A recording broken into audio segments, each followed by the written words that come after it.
अस्सलाम वालेकुम नाज़रीन। मैं हूँ अयाज़ ख़ान और आज हमारे प्रोग्राम में जिस गेस्ट को मैंने दावत दी है वो पाकिस्तान से ज़्यादा इंडिया में मकबूल हैं। जब जंग हो रही थी तो आपने देखा कि वहाँ का जो मीडिया था वो बहुत चीख चिल्लाकर और बहुत ऊंची आवाज़ में एक ऐसी जंग की सदाएं लगा रहा था कि जो शायद इंडिया जीतने वाला था। उन्होंने लाहौर भी फ़तह कर लिया, उन्होंने कराची भी फ़तह कर लिया। लेकिन इस सारी सूरत हाल में पाकिस्तान ने एक वहाँ पाकिस्तान से एक जर्नलिस्ट ने उनको जो आईना दिखाया, उसके बाद इंडियन मीडिया मजबूर हो गया कि उनकी बात सुनने के लिए। आज हमारे साथ मौजूद हैं जब्बार चौधरी साहब और जब्बार चौधरी साहब का तारुफ़ मैंने आपको पहले ही करा दिया कि वो पाकिस्तान में मशहूर हैं, लेकिन साथ में इंडिया में ज़्यादा हैं। तो आज हम उनके साथ बात करेंगे कि इंडिया की फ़ॉरेन पॉलिसी, उसका बेड़ा गर्क नरेंद्र मोदी ने किया, डोनाल्ड ट्रंप ने किया या फिर पाकिस्तान ने। इसके ऊपर आज हम बात करेंगे। हम शुरू करेंगे उनके साथ जो रिसेंट एक बड़ी डेवलपमेंट हुई है, जो कि ख़त लिखा गया है प्रेसिडेंट डोनाल्ड ट्रंप की तरफ से एक सिख तहरीक के खालिस्तान तहरीक के रहनुमा को। वो ख़त क्यों लिखा गया, उसके ऊपर हम उनसे बात करेंगे और ओवरऑल गुफ्तगू करेंगे कि आखिर इंडिया का मुस्तकबिल क्या है और उससे बढ़कर नरेंद्र मोदी का मुस्तकबिल क्या है। तो sir, welcome to the show sir. Thank you so much for coming at a very short notice. तो सर, पहले तो मुझे ये बताइए, इतनी तेज़ी से जो ये डेवलपमेंट्स हुई हैं, पहलगाम इंसिडेंट, उससे पहले जितने भी वाक़यात होते रहे हैं दहशतगर्दी के, तो उसको माइलेज, पॉलिटिकल माइलेज के लिए नरेंद्र मोदी ने इस्तेमाल किया। मिसकैलकुलेट किया उन्होंने पाकिस्तान को, या फिर अपनी उस जो उनकी पॉलिसी थी उसके ऊपर उनको बहुत ज़्यादा एतमाद था, या फिर उनको ट्रंप पे बहुत ज़्यादा एतमाद था? क्या हुआ आखिर? मेरा ख्याल है कि मिसकैलकुलेशन नहीं थी, लेकिन ये जो उनकी ना एक जो हाइपर नेशनलिज्म है ना, नरेंद्र मोदी की पॉलिसीज़ में आके आपने देखा पिछले 10-11 साल से वो हाइपर नेशनलिज्म, इंतहा पसंदी, पूरी सोसाइटी को आपने जो है ना वो हिंदू बालादस्ती के ऊपर लेके जाना, सारी हर पॉलिसी आपकी जो है ना उसी पे बेस करती है, चाणक्य की फ़िलासफ़ी के ऊपर के अपनी सारा कुछ खड़ा करना, नैरेटिव खड़े करना। ये जो बात ये है कि आपको एक तो इसमें दो पहलू हैं। एक तो कानून एक कुदरत है कि हर अरूज को ज़वाल होता है, और तकब्बर जो है वो सिर्फ अल्लाह ताला की ज़ात को करता है। इन लोगों के अंदर यानी कि ये था कि कहते थे पाकिस्तान वो कौन, वो हमने उनको बिल्कुल एक्सक्लूड कर दिया, हमारी पॉलिसी का हिस्सा ही नहीं जी, वो क्या है। अभी रिसेंटली भी जब ये लेटेस्ट अभी इसकी इलेक्शन कैंपेन चली है नरेंद्र मोदी की, आपने कहा सवाल इनको इंटरव्यूज में जब किए गए तो जी पाकिस्तान के वाले से आपकी क्या पॉलिसी होगी, तो जी वो हम तो पाकिस्तान को तो हमने बिल्कुल साइड पे कर दिया, हम तो देख ही नहीं रहे पाकिस्तान। दूसरा, वहाँ पर एक इन लोगों ने बीजेपी आरएसएस के जो नेक्सस है, जब 2008 हुआ था उस वक्त कांग्रेस की जो है ना वो सरकार थी, वहाँ पे मनमोहन सिंह प्राइम मिनिस्टर थे। तो उसके बाद से इन लोगों ने अपने लोग नज़रियात को इस चीज़ पे बिल्ड किया कि ये बहुत कमज़ोर लोग हैं, इन्होंने तो जनाब देखिए इतना बड़ा दहशतगर्दी का वाक़या हो गया, इन्होंने कुछ किया ही नहीं, हम अगर आएंगे तो हम पाकिस्तान को जो है ना वो बस जो है ना निस्तो नाबूद कर देंगे, घुस के हम मारेंगे। ये पूरी तरह ना एक मिथ डेवलप करते चले जा रहे थे। और इनकी इंस्पिरेशन थी इज़राइल, कि इज़राइल के साथ इनके एक तो रिलेशन बहुत ज़बरदस्त है, आपको पता है।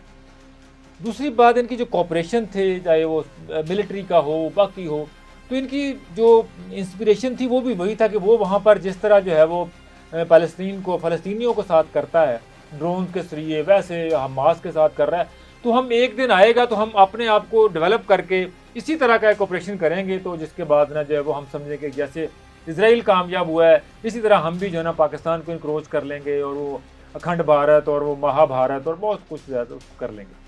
तो ये कहीं ना कहीं तो कल्मिनेट होना था कि ये इन्होंने वो जो मिथ बनाई थी पिछले 10-12 साल से, और ख़ास तौर पे नरेंद्र मोदी जब से आए थे तो उनकी पूरी पॉलिसी इसी हेट के ऊपर, पाकिस्तान के ऊपर, पाकिस्तान को एलिमिनेट करने के ऊपर बन रही थी। हमने देखा हर इंसिडेंट को इसी तरह किया, जब भी कोई इंसिडेंट होता था तो पहले खुद करते थे, उसके बाद उसके ऊपर पाकिस्तान के ऊपर इल्ज़ाम लगाते थे। अभी पहलगाम के बाद डाउनफॉल शुरू हो गया इनका। ये इतनी बड़ी मिसकैलकुलेशन इन्होंने कर दी, इतना बड़ा ऑपरेशन कर दिया। बेसिकली तो इसके पीछे ये था कि आरएसएस को ज़ाहिर ये हुकूमत जो है आरएसएस की आगे देन है, जब पॉलिटिकल चेहरा है बीजेपी जो है आरएसएस का, मोहन भगवत का, उसने अभी इस साल ये उसकी जो है वो सदारत प्रधान है वो उसका आरएसएस की सदारत छोड़नी है। 100 साल का जश्न है उनकी। ये जब वो 11-12 साल पहले जब वो इसके ओहदे पे आया था तो उनको था कि 2025 में 100 साल मुकम्मल होने, 1925 में आरएसएस की तंजीम बनी थी। तो 2025 में जब ये 100 साल मुकम्मल होंगे तो हम जो है एक बड़े हाई नोट के ऊपर जो है ना ये 100 साल जश्न मनाएंगे पूरे हिंदुस्तान में, और उसके बाद कोई ऐसा इवेंट करेंगे जिसके बाद जो है ना वो मैं सदारत छोड़ूंगा इसकी। तो ये बेसिक प्लान था। अब सितंबर जो है वो करीब आ रहा है, आपको पता है 1 महीना रह गया, अगले महीने उसकी 100 साल का मुकम्मल होने। तो इन्होंने इसको प्लान किया कि हम कोई ऐसी चीज़ करते हैं जिसके बाद हमारे ऊपर जवाज़ हो, और हमने वो मिथ जो पिछले 11-12 साल से हम बना रहे हैं कि हम पाकिस्तान के अंदर जाके जो है ना वो अटैक करेंगे, और सो कॉल्ड जो टेररिज्म के जो कहानियाँ फसाने उन्होंने घड़े हुए हैं पाकिस्तान के, उनके ऊपर जो है ना वो हम जब करेंगे तो उसके बाद पाकिस्तान के पास तो इतनी मिलिट्री पावर ही नहीं है, और दुनिया भी जो है वो भी हमारे साथ खड़ी है। क्योंकि इन्होंने पिछले अपना 2-3 दहाइयों से मुझे नॉन अलाइनमेंट का, और हम जहाँ पे ये हमारी बहुत बड़ी हिंदुस्तान बहुत बड़ी मार्केट है, लोगों के लिए बड़ी अट्रैक्शन है यहाँ पे, और फिर एक अमेरिका ने इसको बुली करने के लिए रखा हुआ था यहाँ पे पाकिस्तान और चाइना के। तो वो सारा कुछ जो है ना इनके दिमागों को चढ़ा हुआ था, और ठिकाने आ गया।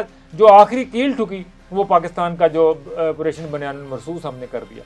तो ये पहलगाम के बाद इन्होंने फॉल्स फ्लैग ऑपरेशन किया इसी हमले के लिए, जिसके बाद इन्होंने हमला किया, और उसी रात जो है इनको समझ आ गई थी कि जो हम अगर जाएंगे पूरी प्लानिंग करके, और पाकिस्तान जो है वो अचानक हमले को भी इस तरह रिस्पॉन्स करेगा कि हमारे वो जो राफेल तैयारे जिनके ऊपर बहुत बड़ा नाज था, बड़ा गर्व इनको था। आपको पता है 2019 में जब पुलवामा के बाद इन्होंने अपना कोशिश की, जब एक पे लोड जहाँ पे गिराया और पाकिस्तान ने उसके बाद रिटेलिएट किया, और अभिनंदन को जब इन्होंने जहाँ पे हमने पकड़ के गिरा लिया, इनके जहाज़ 2 तबाह कर दिए, उस वक्त नरेंद्र मोदी ने कहा था, उस वक्त अभी राफेल की डील चल रही थी, तो नरेंद्र मोदी ने कहा था कि अगर हमारे पास राफेल होते तो हम है ना ये अपना पकड़े ना जाते और वो करते।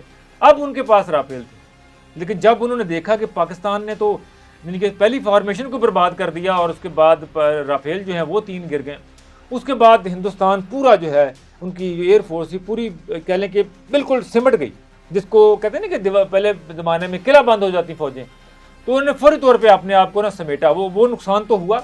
उसके बाद इन्होंने तमाम जितने राफेल थे, जो 33 जो 32 के 32 बच गए थे, 35 टोटल इनके पास है, 3 गिर गए थे, 32 बचे हुए हैं, इन्होंने फौरी तौर पर तमाम राफेल जो है यहाँ से निकाल के फौरी तौर पर जो है ना दूसरे बॉर्डरों पर भेज दिए, ताकि कहीं कोई यानी कि, क्योंकि उनको पता चल गया था कि पाकिस्तान के पास पूरी जंग का जो नक्शा जो है ना वो उनके सामने रियल टाइम इन्फॉर्मेशन आ रही, जो आपने देखा भी उनकी तरफ से कहा गया। उसके बाद इनको पता चल गया कि ये हमारे बस की बात नहीं, हम फेल हो गए। उसके बाद इन्होंने फौरी तौर पे फिर पूरी जो पहले पूरी दुनिया अमेरिका इनकी मिन्नतें कर रही, मिन्नतें इन द सेंस के डिप्लोमेसी कर रही थी, इनको कह रही थी कि आप ये काम ना करें। पहलगाम का हो गया, पाकिस्तान की तरफ से मास्टर स्ट्रोक आ गया कि हम जो है ना इसमें हमारा हाथ नहीं है और हम इन्वेस्टिगेशन के लिए तैयार हैं।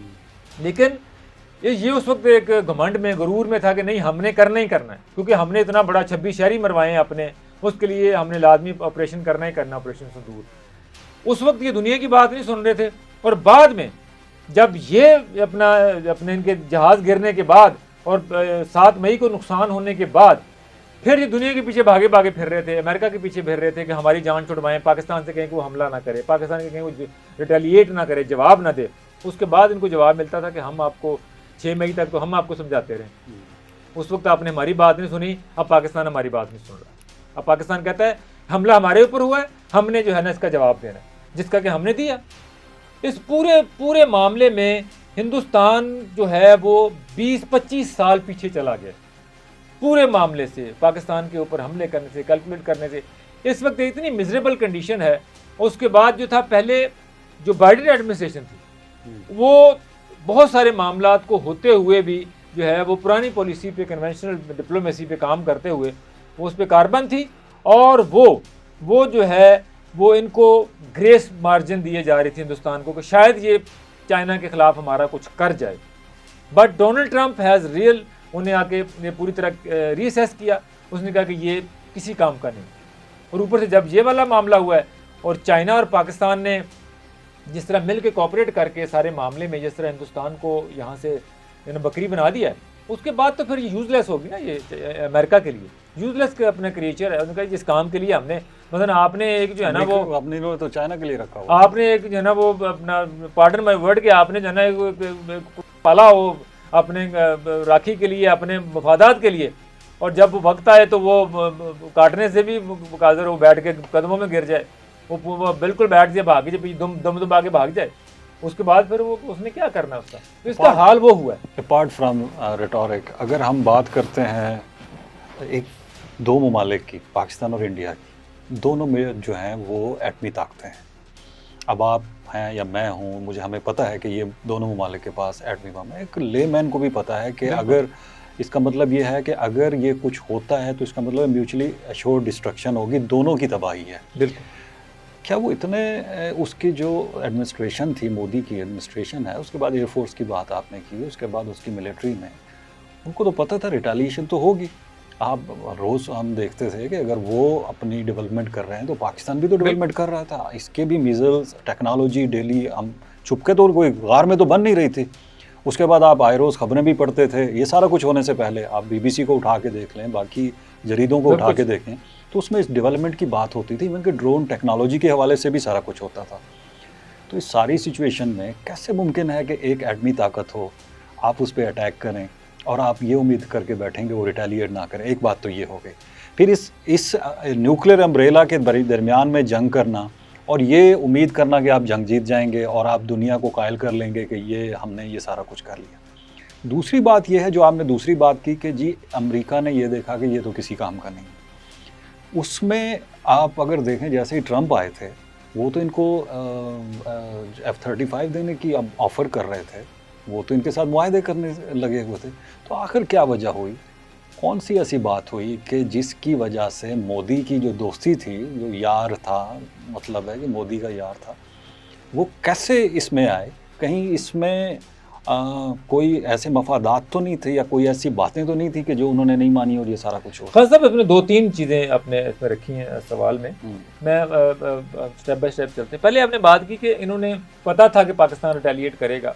एक्चुअली ये तो पता था पाकिस्तान, लेकिन आप इसको इवेंट्स को देखें, इनको ये भी जोम था कि हम जो बात करते हैं और पाकिस्तान को टेररिज्म के ऊपर जब हम लेबल करते हैं तो दुनिया हमारी बात मान लेती है या हमारी बात सुन लेती है। और जब हम ये इतना बड़ा इंसिडेंट हुआ है, 26 लोग मारे गए हैं टूरिस्ट प्लेस के ऊपर और दहशतगर्दी का वाक़या हुआ है, जब हम इसको बुनियाद बना के हम पाकिस्तान के अंदर जाके कोई इनके अपने सो कॉल्ड टेररिज्म हम कहेंगे हमने टेररिस्टों को मारा है, तो जब हम वो काम करेंगे उसके बाद हम दुनिया को कायल कर लेंगे जी देखें हमारे पास हमारे ऊपर टेररिज्म का अटैक हुआ था, हमने पाकिस्तान की मिलिट्री इंस्टॉलेशन को तो निशाना नहीं बनाया, हमने कोई जंग की तो बात ही नहीं की, हमने तो जनाब दहशत गर्दों को जो है ना वो अपना हॉट परसूट करते हुए हमने दहशत गर्दों को निशाना बनाया। ये देखें जी ये जहाँ पे फलाना है, ये फलाना है, ये फलाना है, तो हम तो लोग दुनिया हमारी बात मानेंगी। बट ख़राब काम कहाँ पे का हुआ कि पाकिस्तान जो है ना वो सामने बिल्कुल पाकिस्तान ने अपोलोजेटिक रवैया नहीं बनाया, पाकिस्तान ने जो है ना इस पर कोई दलील वजाहत नहीं दी। पाकिस्तान ने काकूल में खड़े होकर 2 दिन के बाद prime minister of Pakistan Shehbaz Sharif ने पूरी दुनिया को मुखातब करते हुए कहा कि पहलगाम का इंसिडेंट हुआ है, हम इसकी मजम्मत करते हैं, ये दहशतगर्दी का वाक़या भी अगर है, पाकिस्तान क्लीन हैंडेड है, हम अपने आप को पाकिस्तान को इन्वेस्टिगेशन के लिए पेश करते हैं। दुनिया की कोई थर्ड पार्टी, कोई ट्रांसपेरेंट जो है ना वो एजेंसी, कोई मुल्क जो है वो आए इसकी इन्वेस्टिगेशन कर ले, अगर पाकिस्तान का हाथ में साबित हो जाए तो इंडिया जो कहेगा हम करें। ये वो मास्टर स्ट्रोक था जिसने पूरी दुनिया को इस बात पे बावर करवाया कि पाकिस्तान इतनी खुली ऑफर कर रहा है, इसका मतलब है कि पाकिस्तान का हाथ नहीं। ये वो टर्निंग पॉइंट था पाकिस्तान का कि पाकिस्तान ने पिछले बहुत सारे इवेंट्स की तरह कोई अपोलोजेटिक रवैया नहीं अपनाया, पाकिस्तान चूँकि क्लियर था, क्लीन था, पाकिस्तान ने फौरी तौर पर दुनिया को बताया। और खान साहब उस दौरान डिप्लोमेसी देखें पाकिस्तान के जो अपना फॉरेन मिनिस्टर हैं ऑन रिकॉर्ड्स हैं, उनकी टेलीफोन कॉल्स, इंटरेक्शन, कम से कम 100+ कंट्रीज़ को यानी कि पिछले शॉर्ट ऑफ स्पैन 1.5 हफ्ते 2 हफ्ते में 100-150 मुल्कों के साथ इंटरेक्ट करना, उनको अपनी बात बताना, उनको यही बताना कि हम इन्वेस्टिगेशन के लिए तैयार हैं। क्योंकि यही होता है ना, कोई इंसिडेंट हुआ है, आप किसी पाकिस्तान में कल कोई इंसिडेंट हो जाए और हम उसको जवाब बुनियाद बना के बगैर सोचे समझे चढ़ दें, जंग हमला कर दें, तो फिर हमें भी तो तैयार रहना चाहिए ना अगले रिटेलिएशन के लिए। लेकिन अगर होगा और हम अगला बंदा कहेगा जी कि हम जिस पे इल्ज़ाम लगा रहे हैं, कहेगा जी कि हम इन्वेस्टिगेशन के लिए तैयार हैं, तो पहला मरला ये है कि आप इन्वेस्टिगेट करें, उसका कोई नतीजा निकलने दें। हिंदुस्तान ने पाकिस्तान की वो जो बात नहीं मानी, वो सबसे ज़्यादा काम ख़राब हुआ। और हिंदुस्तान को चूँकि पता था कि हमने खुद काम करवाया, इन्वेस्टिगेशन होगी तो खुरा दिल्ली जाएगा, रॉ के ऑफिस में जाएगा तो पकड़े तो फिर हम जाएंगे। जब उन्होंने वो कबूल नहीं किया, इस दौरान पहलगाम के बाद डोनाल्ड ट्रंप ने जेडी वैंस को पूरी तरह ऑथोराइज किया हुआ था कि आपने हिंदुस्तान के साथ नेगोशिएशन करनी है, आपने जो है उनको उनके साथ ये पूछना है, बताना है, उनको बाज रखना है जंग से। लेकिन वहाँ से जनाब इतनी ज़्यादा वो क्या कहते हैं तकब्बर और ये, और कहा था नहीं हमने हमला करना ही करना है। वहाँ पर जो रिपोर्ट जा रही थी डोनाल्ड ट्रंप को, वो ये जा रही थी कि पाकिस्तान जो है वो इन्वेस्टिगेशन की बात कर रहा है, वो जंग की बात कर रहे हैं। ये जो ग्लेयरिंग तजाद था, जो पाकिस्तानी क़यादत के अंदर डेप्थ थी उस वक्त, पाकिस्तानी मिलिट्री के अंदर, पाकिस्तानी गवर्नमेंट के अंदर जो डेप्थ थी एक्सेप्टेंस की, पाकिस्तान जो कोशिश कर रहा था, दुनिया को कह रहा था कि आप हिंदुस्तान को कहें कि वो खामखा इस फाल्स फ्लैग ऑपरेशन को बुनियाद बना के ये जंग वाली बात मत करे, इसका नुकसान होगा। लेकिन उन्होंने जो कि वो मिथ बनाई थी कि हमने करना है और दुनिया हमारी बात मान जाएगी, लेकिन वो जब उन्होंने किया तो दुनिया जो है ना वो सारा कुछ उल्टा पड़ गया। उसके बाद पूरी डिप्लोमेसी जो है ना वो टर्न हो गई। अब दूसरी बात आपने की कि जनाब अमेरिका का जो दोस्त था, कोऑपरेशन था, JF-30 की बात कर रहा था, वो देखें वो अपना असला बेचने की तो बात कर रहा था, क्यों कर रहा था, और अब वो सारी चीज़ें आपको समझ आ रही हैं। असल इशू है कि हिंदुस्तान का झुकाव जो है वो रशिया की तरफ रहा है, जिसके डोनाल्ड ट्रंप ने अभी ट्वीट का हालिया भी किया कि ये सब कुछ रशिया से खरीदता है, असला रशिया से खरीदता है। और रशिया को अमेरिका और यूरोप ने सैंक्शन किया हुआ है यूक्रेन की वजह से। प्राइमरी सैंक्शन दोनों मुल्कों ने रशिया के ऊपर लगा दी हुई हैं। अब सेकेंडरी सैंक्शंस की बारी आ रही है। यूरोपीय यूनियन ने सेकेंडरी सैंक्शंस का आगाज़ कर दिया है और हिंदुस्तान की वो ऑयल रिफाइनरी जो रशिया से ऑयल खरीदती है, नियारा है, जो कि गुजरात में लगी हुई है।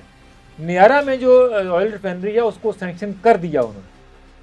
उन्हीं सैंक्शन से बचने के लिए अभी कल की स्टोरी है कि हिंदुस्तान जो है उसने रशिया से ऑयल की परचेजिंग बंद कर दी। ठीक है, ये वो इंटरेस्ट हैं जो अमेरिका कह रहा था कि हमने आपको फ्री फॉल दिया हुआ है, हम आपके ट्रेडिंग पार्टनर हैं, हमने आपको रखा हुआ है, हम आप सब कुछ आपको देते हैं, हम आपको जो है ना वो कहते हैं कि अपना फ्री ऑफ कॉस्ट में हम आपकी अपनी मार्केट दी हुई है, हम जो है ना आपसे इतना कुछ इंपोर्ट करते हैं और बदले में आप भाग जाते हैं रशिया की तरफ। तो ये नहीं चलेगा। आपने अगर आना है तो खालिस होकर हमारी तरफ आए, क्योंकि वो ज़माना गुजर गया कि आप जो है ना आप नॉन अलाइन बन रहें और कहें। आपको पता है यहाँ पर भी हमारे एक वज़ीर-ए-आज़म है इमरान खान साहब, वो कहा करते थे, साबिक वज़ीर-ए-आज़म, आपने उसे वज़ीर-ए-आज़म बना दिया, बहुत सारे लोग ऑफेंड हो जाएंगे और कुछ भी होंगे इस बात उनके वज़ीर-ए-आज़म ही है, जवाहर चौधरी साहब ने उनको वज़ीर-ए-आज़म कह दिया, उनके वो वज़ीर-ए-आज़म ही है, दिलों के वज़ीर-ए-आज़म। तो वो यहाँ पे आपने सुना, हम कहा करते थे, वो मिसालें देते थे कि ये देखें पाकिस्तान है, यहाँ पे हम एक घुसे हुए हैं, इधर देखें जनाब हम, जब रशिया से तेल लेने की बारी आई तो वो कहते थे देखें हिंदुस्तान क्या पॉलिसी है उनकी, कैसे जनाब वो अमेरिका के साथ भी डील कर रहा है, रशिया से तेल खरीदता है। आज देखें, वो कहते थे ना उस वक्त, आज देखें कहाँ पे खड़ा है। अब हिंदुस्तान वो उसी डिलेमा में फंसा हुआ है और उसको इवेंचुअली अल्टीमेटली उसको जो ना वो ऑयल की उसने परचेजिंग बंद कर दी है, असले वाला काम भी बंद करना पड़ेगा सर्वाइव करने के लिए। तो कहना बड़ा आसान है कि जनाब ये बड़ी अच्छी पॉलिसी है, इस वक्त तो उस पोजीशन पे पाकिस्तान खड़ा है। पाकिस्तान की वो पॉलिसी है, वही जिस वज़ीर-ए-आज़म की मैंने बात की है, उसी वज़ीर-ए-आज़म ने तो सिर्फ उसी प्रेशर के ऊपर CPEC बंद कर दिया, CPEC को लॉक कर दिया था। पूरे 3-4 साल CPEC नहीं चला। अब्दुल रज़ाक दाऊद साहब इनके ट्रेड मिनिस्टर की स्टेटमेंट ऑन रिकॉर्ड है और असद उमर की स्टेटमेंट्स भी आप निकाल के देख लें उसी चक्कर में। लेकिन पाकिस्तान की इस वक्त की जो पॉलिसी है, पाकिस्तान जो है वो CPEC भी चल रहा है, चाइना के साथ भी हमारे रिलेशन जो है ना उसी तरह बरादराना वहीं पे खड़े हैं, चाइना हमारी पुष्ट पे खड़ा है, सपोर्ट कर रहा है। और उसके साथ होते हुए पाकिस्तान ने जो है ना वो अमेरिका के साथ डील किया है, टैरिफ को वो जो कह लें कि खुला हुआ सांड होता है ना, वो डोनाल्ड ट्रंप की सूरत हाल इस वक्त तो अनप्रडिक्टेबल है, किसी भी तरफ जा सकते हैं, उनको नेगोशिएट करके वहाँ से ट्रेड डील करना, ये पाकिस्तान की फतह है इस मौजूदा सूरत हाल के अंदर। ठीक है। बहुत अच्छा, बेहतरीन टीम। इसमें इम्पोर्टेंट जो पॉइंट सामने आता है वो ये है कि इट सीम्स लाइक कि डोनाल्ड ट्रंप ऑफेंड हुए नरेंद्र मोदी से। 30 दफ़ा डोनाल्ड ट्रंप ने कहा है कि मैंने डील कराई है, मैंने डील कराई है, बिल्कुल। और उधर मोदी नाम तक नहीं ले रहे उनका। और आपने जिस तरह से कहा कि वो तो बहुत इस तरफ से वो तो अमन का इनाम लेने के लिए बैठे हुए थे कि मैंने ये कराई, और मोदी उसको उसका क्रेडिट ही नहीं दे रहा है। तो ट्रंप यहाँ पर ऑफेंड हुए, एक तो ये सवाल।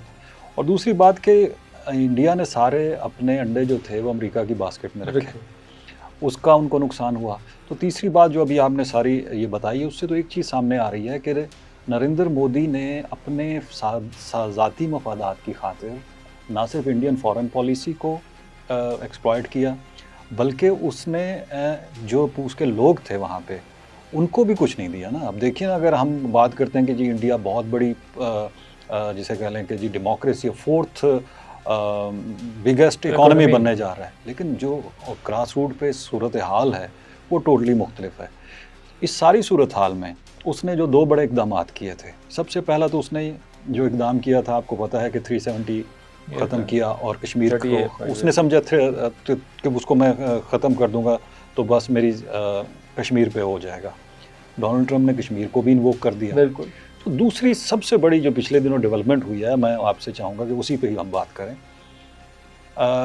ये जो लेटर लिखा गया है सदर डोनाल्ड ट्रंप की तरफ से खालिस्तान के रहनुमा को, मैं देख रहा था कि किसी एक भी टीवी चैनल ने, इंडिया के अखबार ने, किसी ने भी उसके ऊपर बात नहीं की। डोनाल्ड ट्रंप ने लेटर लिखा है उस आदमी को कि जिसको ये टेररिस्ट कहते हैं, उस जमात को कि जिसको ये टेररिस्ट जमात कह रहे हैं, उसको ये कह रहा है कि आप हमारी प्रोटेक्शन में हैं और यहाँ पे हम इस आज़ादी को प्रोटेक्ट करेंगे। President of United States of America is writing a letter to a person जिसके ऊपर असैसिनेशन अटैम्प्ट हो चुकी है, उसको ये लेटर लिखना।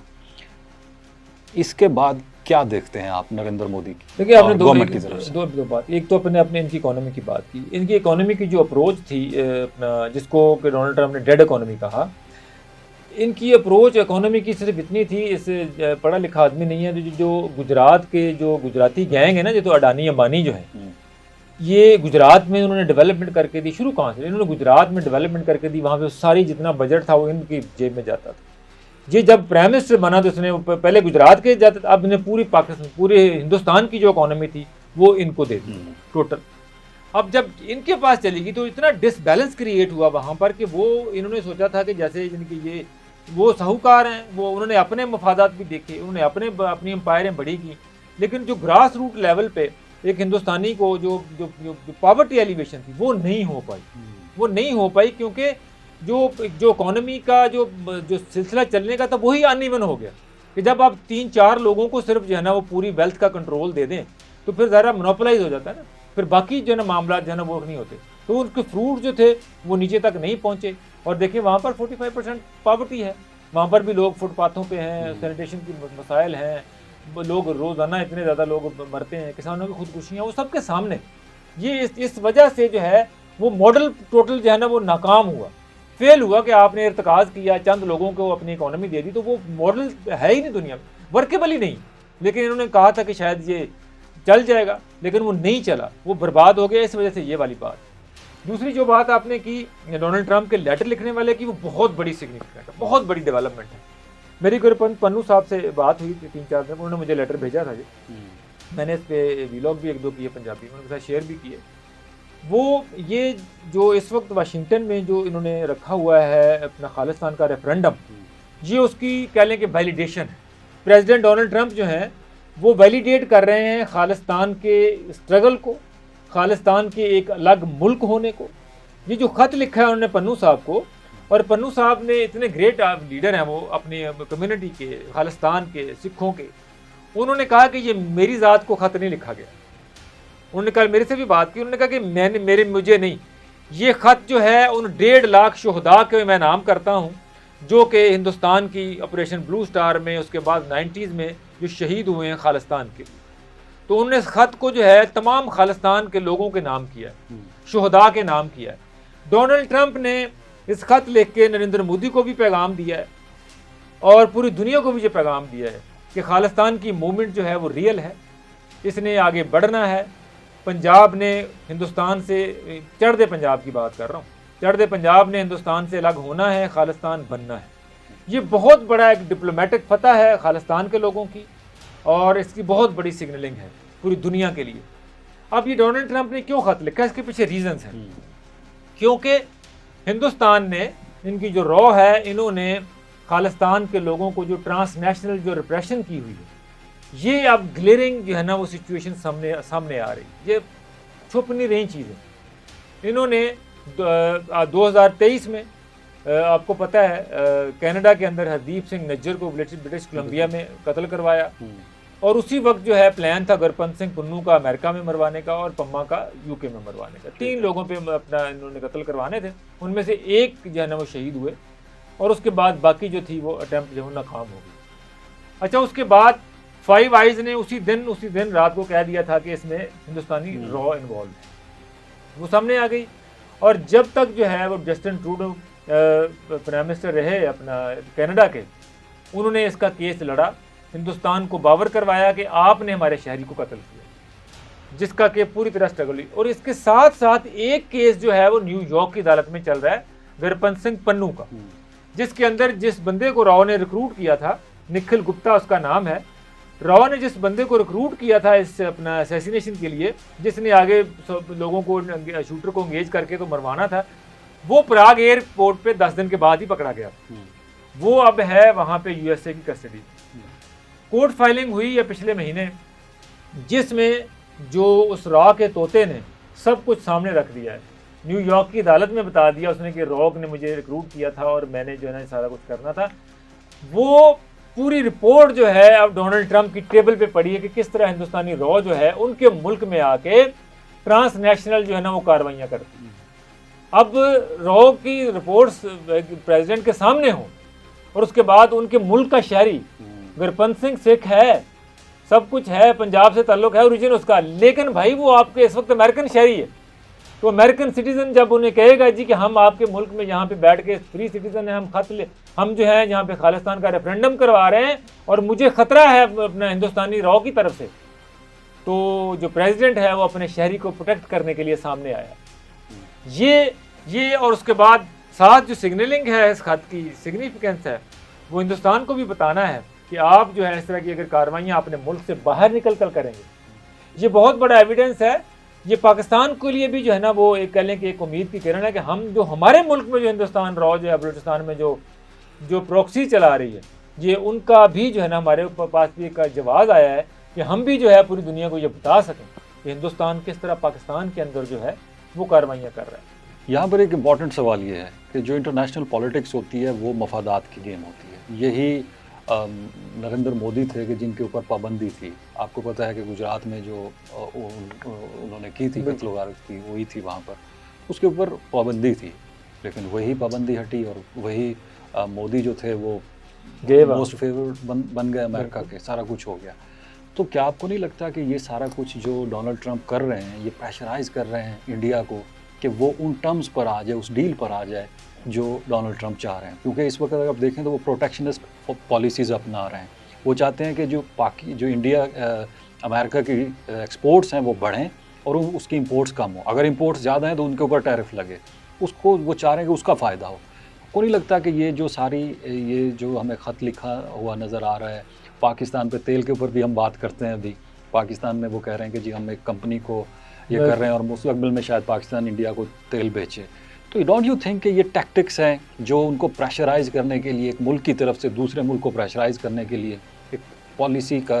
देखिए, डोनाल्ड ट्रंप को जितनी जो टोटल पॉलिसीज़ हैं वो कोई फ्यूचरिस्टिक पॉलिसीज़ नहीं, वो हाल के अंदर जी रहा है।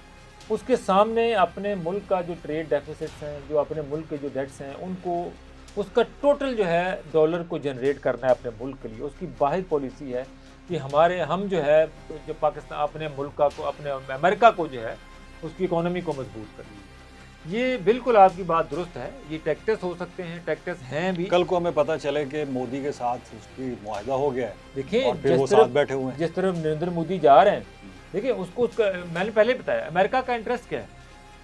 रशिया को पेनलाइज करना, क्योंकि रशिया जो है वो यूक्रेन की जंग लड़ रहा है और रशिया वैसे भी उनके ज़रा ब्लॉक में नहीं है, और अमेरिका को अपनी तरफ लेके आना, बड़ी मंडी को अपने एक मार्केट को दूसरी तरफ हटा के अपने तरफ, बिजनेस तिजारत यही है ना इंडिया को लेके कि आप या तो इंसेंटिवाइज करें या फिर ये कि आप उनको क्या कहते हैं कैरेट एंड स्टिक की पॉलिसी रखें। यस और अमेरिका जो है वो इंसेंटिवाइज नहीं करना चाहता और वो उसके पास कहते हैं हमारे पास स्टिक है, हम उसका यूज़ करेंगे, यूटिलाइज करेंगे। उनके पास चूँकि सैंक्शन करने की जो है ना वो पावर्स हैं, बहुत सारी मुल्क में उनकी रूट्स हैं, पाबंदियाँ लगाते हैं, फिर पूरी दुनिया जो है ना, पूरी दुनिया के मफादात जो है ना वो अमेरिका को जुड़े हुए हैं, कंट्रोल में है। तो वो स्टिक की पॉलिसी जो है ना वो अपनाए हुए हैं और उसके उसी के लिए उसने स्टिक पकड़ी हुई है। उसने कहा कि नरेंद्र मोदी को कहा कि भाई आपको ये काम करना पड़ेगा। अब जो है चॉइस नरेंद्र मोदी की है कि उसने जो है ना वो हायर टैरिफ्स की तरफ जाना है या फिर जे कि उसने उन टर्म्स को माना। तो ये ऑब्वियसली सरेंडर करेगा, मोदी सरेंडर कर चुका है। अगर उसने रशियन ऑयल बाई करना बंद कर दी तो और सरेंडर क्या होता है? तो अगर नरेंद्र मोदी 2 मरतबा सरेंडर कर चुका है पिछले 3 महीनों में, 2 महीने में 2 मरतबा सरेंडर तो कर चुका है। एक मतलब पाकिस्तान के सामने सरेंडर किया, एक तभी अमेरिका के सामने सरेंडर किया। अगर ऐसा होता है तो आपने बात की है कि आगे चल के सिचुएशन बदल भी सकती है, तो मुझे ये बताइए कि अगर ऐसा होता है नरेंद्र मोदी इसके ऊपर भी सरेंडर कर सकते हैं, तो अगर आप इंडिया के अंदर पॉलिटिक्स की देखें और जिस तरह से वहाँ की कांग्रेस जो है इन सारे मुद्दों पे सवाल उठा रही है, आम लोग भी सवाल उठा रहे हैं, वहाँ के जर्नलिस्ट भी देख लें कि वो इस बात पे कर रहे हैं कि नरेंद्र मोदी क्यों जवाब नहीं दे रहे। आप ये कंटिन्यूसली ये सवाल आ रहा था कि जब ट्रंप कह रहे हैं कि उन्होंने सुलह कराई है, उन्होंने सीज़ फायर कराया है, तो मोदी उसका जवाब क्यों नहीं दे रहे? और अभी जो सारी बातें उन्होंने की हैं, अभी भी उन पे यही सवाल आ रहा है। अगर वो सरेंडर करते हैं तो क्या उनकी सियासत खत्म होती नजर? सियासत तो उनकी उस दिन खत्म हो गई थी जिस दिन पाकिस्तान ने उनके ऊपर हमला कर दिया, जवाब दे दिया। जिस दिन पाकिस्तान उनके जहाज गिरा दी थी, नरेंद्र मोदी का सारा नैरेटिव सियासत खत्म हो गई। आप मोहन भगवत का स्टेटमेंट देख लें, उनके जो RSS चीफ हैं जिन्होंने इसको बनाया था, क्या स्टेटमेंट है? 70 का हो गया हूँ, बस निकलो जहाँ से। नरेंद्र मोदी सितंबर में 70 का हो रहा है, तो क्या signal? Modi is leaving, Modi is leaving मतलब लेफ्ट आउट। अब ये आप अगर उसको देखेंगे, अगर पहली बात देखें, प्राइम मिनिस्टर को हटाना जो है ना वो बड़ा एक अपहिल टास्क होता है। ये आपको पता है कि ज़रा उसके बाद हुकूमतें नहीं सुधरती, नहीं संभलती। अब RSS के जो सामने टेबल पे जो डिसीजन है वो ये है कि क्या हमने अभी इस मुल्क में इलेक्शन की तरफ जाना है या फिर ये कि हमने इस तरह रिंग के जो है इसकी टर्म पूरी करानी। बाकी अब sitting duck, lame duck Narendra Modi रहेगा ना। यहाँ से हिंदुस्तान को एक कदम आगे ले जा सकता है और पीछे तो जा ही रहा है। तो ये अब बहुत एक्सट्रीम डिसीजन होगा कि वो कहेंगे कि आप छोड़ दें, क्योंकि नरेंद्र मोदी की अगर ईंट निकालते हैं तो फिर हुकूमत गिरती है, क्योंकि इत्तेहाद की हुकूमत है। उसके बाद हाँ, अगर वो इत्तेहादियों को इस बात पे राज़ी करते हैं, उनसे नेगोशिएट करते हैं कि चलें जी आप हमें अगर बंदा बदलते हैं तो हम कोई प्राइम मिनिस्टर लेके आते हैं तो आप हमारे साथ रहें, ये सब्जेक्ट टू नेगोशिएशन है। और इसमें फिर बिहार का इलेक्शन बहुत हद तक जो है ना वो की रोल प्ले करेगा, क्योंकि नीतीश कुमार जो है वो CM है बिहार का और वो अभी भी रेस में है। अगर बीजेपी जो है बिहार में जाके अपनी हुकूमत बनाने की कोशिश करती है और नीतीश कुमार को साथ नहीं रखती, नीतीश कुमार वैसे ही अपनी सपोर्ट खींच लेता तो हुकूमत नरेंद्र मोदी की वैसे गिर जानी। ठीक है, तो अब एक सरेंडर इन्होंने बिहार में भी करना है। ये अक्टूबर में जो इलेक्शन बिहार के आने वाले हैं ना वो बड़े डिसाइसिव फैक्टर होंगे कि इन्होंने क्योंकि पहले नीतीश कुमार अलाई है इनका कि इन्होंने वहाँ पे नीतीश कुमार को चीफ मिनिस्टर रखना है, उनके साथ अलायंस रखना है। और मैं आपको कहता हूँ कि ये इनकी मजबूरी बन जाएगी अपनी जो है ना वो केंद्र सरकार यानी कि अपनी फेडरल गवर्नमेंट बचाने के लिए नीतीश कुमार को वहाँ पे रखना। अगर वहाँ से अपना प्राइम मिनिस्टर अब चीफ मिनिस्टर का कैंडिडेट लेके आती है बीजेपी और नीतीश कुमार जो है वो नाराज़ होता है, नहीं छोड़ता, तो नीतीश कुमार चुप के अपनी यहाँ पे अपनी ईंटें निकाल लेगा इस हुकूमत से। और भाई वो जब निकालेगा तो चंद्राबाबू नायडू भी फौरी तौर पे कहेंगे भाई हम भी जाते हैं। तो पीछे फिर ज़्यादा तो इंटरनली पॉलिटिक्स में मोदी के पास बहुत कम चांसेस हैं। बहुत इंटरेस्टिंग सिचुएशन है अपना। मगर आप ये देखिए कि जब जब मोदी नाकाम हुए हैं पॉलिटिक्स में, उनको अपना जो है वो ग्रिप उनकी नर्म होती हुई दिखाई दी है, फिर हमें कोई ना कोई दहशतगर्दी का वाक़या, फिर हमें कोई ना कोई फिर किसी पाकिस्तान के साथ एंगेजमेंट उनकी होती हुई नज़र आई। एक ऐसी सूरत हाल में जब उनको सारी चीज़ें इस तरह की नज़र नहीं आ रही, तो बहुत सारा सवाल ये उठ रहे होंगे कि क्या पाकिस्तान के साथ ऐसा हो सकता है या फिर क्या फिर वो चाइना के साथ भी ऐसा कुछ हो सकता है, क्योंकि जब एक आदमी इस पोजीशन पे ले जाए अपनी पूरी कौम को, कि वो अखंड भारत की आपने बात की, वो तो बहुत बड़ी बात है ना, कि वो तो पाकिस्तान भी उसमें शामिल करते हैं, बहुत कुछ। अफगानिस्तान को भी लेके बहुत आते हैं, बहुत ऊपर तक और गया। अभी जो है वो बांग्लादेश भी उनके हाथ बांग्लादेश से का। निकल चुका है एक तरह बिल्कुल। से। तो बहुत- एक ऐसी सिचुएशन में डेस्परेट आदमी, क्या आपको लगता है कि कोई ऐसा कदम उठा सकता है, या फिर वो silently he will leave? Option कोई नहीं है। देखिए, डेस्परेशन में आप वो करें ना, एक पॉलिटिकल डिसीजन वो कर सकता है जी कि हमें करें, लेकिन आगे ज़्यादा जंग नरेंद्र मोदी ने खुद तो आके लड़नी नहीं, और जो ग्राउंड सोल्जर्स हैं उनकी जंग अब रही नहीं, वारफेयर बहुत आगे चला गया है। अब एयर की होनी है जंग। अगर नरेंद्र मोदी जो है वो दोबारा पाकिस्तान के ऊपर कोई स्ट्राइक करने की पोजीशन में होती उनकी फौज, तो 12 अप्रैल को दोबारा हमला हो चुका होता। ठीक है। मैं आपको 12 अप्रैल की कहानी सुनाता हूँ खान साहब। 12 अप्रैल को ये जो मोहन भगवत हैं, ये जब सीज फायर हुआ तो मोहन भगवत उस पर बहुत ज़्यादा शिद्दत से नाराज़ हुए नरेंद्र मोदी से। पहलगाम के वाक़े से लेके 12 मई तक जो आरएसएस के चीफ हैं, वो हिंदुस्तान के डिफेक्टो प्राइम मिनिस्टर रहे। वो नागपुर छोड़ के आके दिल्ली में वज़ीर आज़म हाउस में बैठ गए। जितनी डिसीजन मेकिंग हुई सारी मोहन भगवत कर रहे थे, और नरेंद्र मोदी सिर्फ जो है ना वो मीडिया को चेहरा दिखाने के लिए जाते। आप इनका मीडिया देख लें, जितनी भी इनकी मीटिंग्स हुई हैं अपनी आर्मी से, बाकी लोगों से, उससे पहले जो है ना वो ब्रीफ जो है वो मोहन भगवत का इसको मिलता था कि ये जाके करें।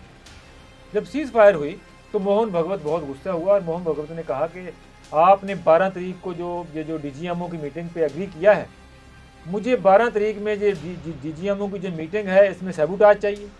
आप जनाब वहाँ से लीव करके निकल के बाहर आए, और उसके बाद उसी दिन दोबारा स्ट्राइक करें। जो था ना उनका ऑपरेशन सिंदूर जारी है। नरेंद्र मोदी ने सर झुका के बात सुन ली। उसने कहा मैं सेना से बात करता हूँ। 11 मई को अगले दिन जब नरेंद्र मोदी ने अपने सर्विसेज चीफ को बुलाया, बात की, उन्होंने कहा जी कि देखें मेरी जो है ना वो जिन्होंने मुझे अपना यहाँ पे रखा हुआ है, उनकी ये ख्वाहिश है कि हम कल की जो डीजीएमओ की मीटिंग है इसको हम सैबोटाज करें, हम माने ना, सीज़ फायर पे एग्रीमेंट, सीज़ फायर तोड़ें, ख़त्म करें, और जो है ना कल ही जो है रात को हम पाकिस्तान के ऊपर दोबारा स्ट्राइक करें, क्योंकि हमारा बहुत नुकसान हुआ है और हमें वो मतलूबा नतायज जो हैं वो नहीं मिले, हमें शर्मिंदगी मिल रही है, और हम 100 साल जश्न कैसे मनाएंगे, मैं तकरीर में क्या बात करें। ये बात सुननी थी। तो एयर चीफ ने कहा कि मोदी साहब आप प्रधानमंत्री हैं, आप हुक्म देंगे तो हम करेंगे जाके, बट रियलिटी चेक मैं आपको दे दूं कि इस वक्त जो है पाकिस्तान के सामने हमारे बैटलफील्ड का पूरा नक्शा उसके सामने। पाकिस्तान को रियल टाइम इंफॉर्मेशन है। हमारा कोई चीज़ एयरबोर्न होती है तो वहाँ से पता चल जाता है कि हमारी फ़लाँ एयरपोर्ट से फ़लाँ जहाज़, फ़लाँ ड्रोन एयरबोर्न हुआ है, और वहाँ से फौरी तौर पे जो है ना वो उनके एंटीने खड़े हो जाते हैं, और उनके पास इतनी ताकत है कि वो पाकिस्तान के अंदर बैठ के हमें निशाना बना दे। और हमारा ताज़ा जो है ना एयर डिफेंस सिस्टम जो है ना वो भी बर्बाद हुआ पड़ा है, और आकाश हमारा इस कैपेबिलिटी का है नहीं कि वो उनको रोक सके, और साथ पूरी रियल टाइम इंफॉर्मेशन उनके पास है। हमारे पास वो इन्फॉर्मेशन उनकी तरफ से नहीं है जो कि हम उनका नक्शा देख सकें, कर सकें। इस सिचुएशन में अगर आप हमें डालेंगे तो पहले जो जहाज़ बच के हमारे आ गए हैं, अब इस दफ़ा कोई नहीं बचे। तो आपने अगर जंग लड़नी है तो ये आर्मी चीफ साहब बैठे हैं, ये डिफेंस अपना CDS भी बैठे हैं, इन्हें कहें कि आप जो है ना वो टैंकों वाली जंग लड़ लें जा। तो यही वजह है ना कि वो अनिल चौहान साहब जो थे वो कहते हुए नज़र आए, आपको याद होगा कि वो मलबा जो सारा था वो एयरफोर्स पे डाल रहे थे कि ये टैक्टिकल प्रॉब्लम की वजह से ये नुकसान हुआ है, जहाज गिरे भी हैं तो टेक्निकल फॉल्ट्स हुए। तो वो उन्होंने कहा कि इनको कहें ये जंग लड़ लें जाके, तो पाकिस्तान आर्मी का, और जो उन्होंने आप लाइन ऑफ कंट्रोल पे जो पाकिस्तान ने आपका हाल किया है वो आपने देखा कि सफ़ेद झंडे नज़र आए हमें। तो उन्होंने कहा कि प्रधानमंत्री साहब आप मोहन भगवत साहब को समझाएं कि और शुक्र करें कि ये सीज़ फायर हो गया हुआ है, अमेरिका ने मीडिएट कर दी है, कल को DGMO जाके बात करके चुप करके इस पर ठंड रख के वापस आ जाएं। अगर आपने कल इसको सीज़ फायर को कहा कि नहीं रुकी तो ऑपरेशन बयानुल मरसूस वहीं से शुरू होना है और हमारी दुर्गत वहीं से बननी हो, फिर हमें सफ़ेद झंडे लहराने पड़ने। आप जाके मोहन भगवत को कहें कि ये जंग जो है हमारे बस की नहीं है। अभी 3 गिरे हैं, ये 35 के 35 मर जाने हमारे राफे, और हम कहीं किसी को मुंह दिखाने के काबिल नहीं। पाकिस्तान को जो है आपने अंडर एस्टिमेट किया हुआ है। पाकिस्तान के ऊपर जो पाकिस्तान के पास इस वक्त जो एयर पावर है वो छोड़ दें आप बात। उन्होंने कहा जी कि हमारे पास ना वो ट्रेनिंग है, ना हमारे पास वो टेक्निकल जो है ना वो सलाहियतें हैं, और वहाँ पर जो है ना वो PR-15 जो है ना वो लेस हैं JF-17 थंडर के साथ, और J-10 के साथ J-10C जो है ना वो हमें बर्बाद कर दें, और ये आप छोड़ दें इस बार। वो लम्हा था खान साहब के नरेंद्र मोदी वापस आया और उसने मोहन भगवत को कहा, उसने कहा जी कि हमारी ख्वाहिशें और आपकी ख्वाहिशें एक तरफ, रियलिटी ये एक तरफ। मैं रियलिटी देख के आया हूँ, हम जो है ना ये दोबारा जंग अगर लगी तो पाकिस्तान हिंदुस्तान का बचेगा कुछ नहीं, टुकड़े हो जाए। उसके बाद आप अखबार उठा के देख लें, मोहन भगवत 12 तारीख की शाम को वहाँ से उड़ा और निकला गुस्से नाराज़ होकर और उड़ीसा चला गया, और वहाँ पे जाकर उन्होंने अपना वो RSS की मीटिंग की। वहाँ पे जो फैसले हुए कि जनाब नरेंद्र मोदी जो है ना वापस कहानी खत्म हो गई। तो ये रियलिटी में जो है, जिस अपना दोबारा जंग लगाने की या दोबारा हमला करने की बात आप कहते हैं कि हम लोग अलर्ट हैं, ख़तरा मौजूद है, लेकिन इन रियल टर्म में हिंदुस्तान के पास ना वो पावर है, ना वो अब पॉलिटिकल जो है ना वो कोई विल होगी, ना कोई वो इस काम को कर सकेंगे। पहले भी जो उन्होंने हमला किया वो उसने इस गाइस में, इस भेष में किया कि हम जो है ना दुनिया को बावर करा लेंगे कि जनाब हमने दहशतगर्दों के ठिकानों को निशाना बनाया। अगर वो फुल फ्लैज वॉर के तौर पाकिस्तान के ऊपर अटैक करेंगे तो पूरी दुनिया पाकिस्तान के साथ खड़ी होगी, उसको जारे समझेगी, उसको जो है ना वो एस्केलेटर समझेगी और वो पाकिस्तान का साथ देगी। इसलिए हिंदुस्तान को पता है, और जिस तरह पूरी दुनिया में डिप्लोमेसी के तौर पे डिप्लोमेटिकली आइसोलेट हुआ है, और इनके जो 60 के 60 70 के 70 लोग गए हैं वो बगैर कोई रिजल्ट लेके वापस आए हैं। किसी एक मुल्क से भी कोई कंडेमिनेशन पाकिस्तान की स्टेटमेंट नहीं ले सके। कोई अपना व्हाइट हाउस में शशि थरूर जैसा बंदा कोई एक एंगेजमेंट नहीं ले सका, अक़वाम मुत्तहिदा में कोई इससे कोई एक स्टेटमेंट जारी नहीं करवा सका, और सब लोग जो है वो चाय बिस्कुट खा के वापस आ गए पूरी दुनिया से, और सिर्फ अपने लोगों को एम्बेसियों में जाके अपने लोगों को खिताब किया, प्रेस कॉन्फ्रेंस करके वापस आ गए, और किसी दुनिया ने, किसी बंदे ने पाकिस्तान की जो है वो बात नहीं की। यही तो बात अब लोकसभा में हो रही है। उन्होंने कहा जी पहलगाम की अटैक की, पहलगाम के वाक़े की जो है ना वो मजम्मत पूरी दुनिया ने की है, बट किसी एक मुल्क ने भी पाकिस्तान की मजम्मत नहीं की। This is the victory of Pakistan first time, कि वो रेटरिक जो पाकिस्तान के खिलाफ बनाया हुआ था हिंदुस्तान ने कि जनाब ये दहशतगर्दी कराता है, दहशतगर्दी के साथी, ये फलाना है, यहाँ दहशतगर्दी होती है, वो नैरेटिव तो ज़मीन पे आके गिर गया। तो इतनी बड़ी शिकस्त जो है एक रजीम को होना, ये छोटी बड़ी बात है। और पाकिस्तान को अल्लाह ताला ने इज्जत दी, पाकिस्तान के आर्मी चीफ को अल्लाह ताला ने इज्जत दी है, पाकिस्तान की फौज को अल्लाह ताला ने इज्जत दी है, पाकिस्तान के नैरेटिव को। पहली मरतबा तो हम छाती ठोक के खड़े बैठे हैं भाई कि हमारा जो है ना नैरेटिव की फतह हुई है, कि हम जो है ना वो हमारे ऊपर जो दहशतगर्दी का लेबल लगता था वो हमने धो दिया, सारे तो होने तो देते हैं Pakistan. Thank you so much sir, आपने बड़ा क्लियरली इस चीज़ को बताया। तो आखिर में सिर्फ एक सवाल मेरा है, एक उम्र एक गुजर गई है पाकिस्तान और इंडिया की यही चीज़ों को, और आपने एक इंटरेस्टिंग बात की थी कि 26 साल पीछे फेंक दिया है नरेंद्र मोदी ने। तो मोदी के बाद क्या आपको कोई ऐसी तब्दीली होती हुई नज़र आती है कि जिससे इस खित्ते में हमारा जो स्ट्रेटेजिक कल्चर बन चुका है पाकिस्तान का और इंडिया का, एक दूसरे के बारे में, हमारी फॉरेन पॉलिसीज़ किस इंडिया की देख लें या पाकिस्तान की देख लें, दोनों की सिर्फ और सिर्फ इसी थ्रेट के ऊपर है, इंडिया और पाकिस्तान की। आपको लगता है कि मुस्तकबिल में कोई ऐसी हुकूमतें आएंगी जो इस सारी चीज़ों को बदलने की कोशिश करेंगी? मैं ऑप्टिमिस्टिक आदमी हूँ लेकिन जब भी कोई रैशनल लीडर वहाँ पे आएगा तो ये जो हाइपर नेशनलिज्म है, सबसे पहले तो जो भी वहाँ पे आता है, राहुल गांधी आता है, कांग्रेस की सरकार आती है दोबारा, सबसे पहले तो उनको अपना मुआशरा ठीक करने के लिए कोई 8-10 साल चाहिए। ये जो वहाँ पे हिंदू सुपरियॉरिटी का, ये जो देशभक्ति का, संघ परिवार के जो असरात छोड़े हैं जैसे बीजेपी और RSS ने, इवन के बॉलीवुड को भी बर्बाद कर दिया, सब कुछ उन्होंने जो इस कल्चर को जो गहना दिया है अपने आप, सेकुलरिज्म से हटा दिया है, जो सेकुलरिज्म की जड़ें काटी हैं, जिसके ऊपर हिंदुस्तान कायम था और उसी पे रहना है उसने। जिस दिन हिंदुस्तान को सेकुलरिज्म से पीछे गया, हिंदुस्तान के टुकड़े हो जाए। वहाँ पे इतनी ज़्यादा कौमियत, इतनी ज़्यादा नेशनलिज्म, इतनी ज़्यादा कौमी बस्ती हैं, लैंग्वेज के प्रॉब्लम्स हैं, वहाँ पे रिलीजन के प्रॉब्लम्स हैं। ये हिंदुस्तान को अपर कास्ट का देश बनाते हैं, राष्ट्र बनाना चाहते हैं, लेकिन हिंदू के अंदर अपनी जो है ना इतनी ज़्यादा कास्ट सिस्टम है, इतनी डिविजन्स हैं, और वो अपर कास्ट जो ब्राह्मण है वो नीचे वाले हिंदू को हिंदू नहीं मानते, तो इनका अपना उसमें भी सर्वाइवल नहीं है। तो जो भी वहाँ पे जो हुकूमत आएगी, कोई लीडर आएगा, वो सबसे पहले उसको अपना मुआशरा ठीक करने के लिए लगेगा। जब वो अपने मुआशरे को नॉर्मलाइज कर लेगा 8-10 साल में, जो मैंने 20 साल की बात की है, वो पहले 8-10 साल अपने मुआशरे को नॉर्मलाइज करने पे लगाएगा। हाइपर नेशनलिज्म से पैट्रियोटिक में जो नीचे 2-4 दर्जे नीचे लेके आएगा अपने आप, जब वो अपनी सोसाइटी को ठीक कर लेगा उसके बाद फिर वो पाकिस्तान के साथ एंगेज करेगा। और ये करना पड़ेगा। इस जो खित्ते में अगर आपने आगे बढ़ना है तो आपने को एग्जिस्टेंस को हमें मानना पड़ेगा। हमारे जो कॉन्फ्लिक्ट्स हैं, जो कश्मीर का इशू है ख़ास तौर के ऊपर, उसको रिजॉल्व करना पड़ेगा।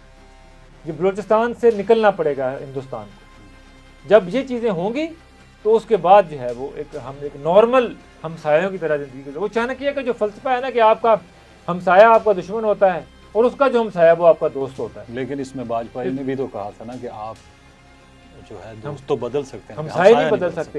ये चाणक्य के फ़लसफ़े से निकलना पड़ेगा हिंदुस्तान को। अब देखें इस वक्त 6 मुल्कों को सरहदें लगती हैं हिंदुस्तान की, 6 के 6 के साथ दुश्मनी है। तो कैसे सरवाइव करेंगे आप? आपको अमेरिका तो बचाने नहीं आएगा ना। आप रीजन के अच्छे प्लेयर नहीं बनेंगे तो आप दुनिया में अच्छे प्लेयर बन ही नहीं सकते।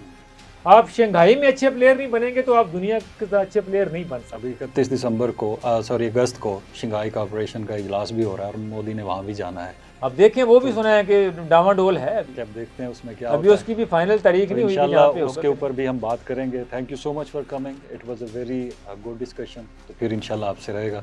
तो नाजरीन, आपने जैसा कि देखा कि हमने डिटेल में इंडिया की फॉरेन पॉलिसी और ख़ास तौर पर नरेंद्र मोदी का जो नार्सिज्म है, जो उसकी अपनी ज़ात के गिर्द, अपनी पॉलिटिक्स के गिर्द घूमती हुई उनकी जो सियासत है, उसकी वजह से खित्ते के अंदर क्या इंस्टेबिलिटी पैदा हुई। और आखिरी जो हमारी बात ख़त्म हुई वो इस बात पे हुई है कि जब तक इस खित्ते की हकीकत को नहीं तस्लीम किया जाएगा, हमसाओं की हकीकत को नहीं तस्लीम किया जाएगा, और इसमें एक चीज़ मैं ऐड कर दूं कि बाकी सारी चीज़ों को छोड़कर जब तक इकॉनमी की हकीकत को नहीं तस्लीम किया जाएगा, एक आम आदमी की इकॉनमी की तरफ तवज्जो नहीं दी जाएगी, उसको जब तक उस एक हिंदुइज़्म और अखंड भारत से निकाल कर उनकी मईशत की तरफ तवज्जो नहीं दी जाएगी, तो सूरत हाल तब्दील नहीं हो। Thank you so much.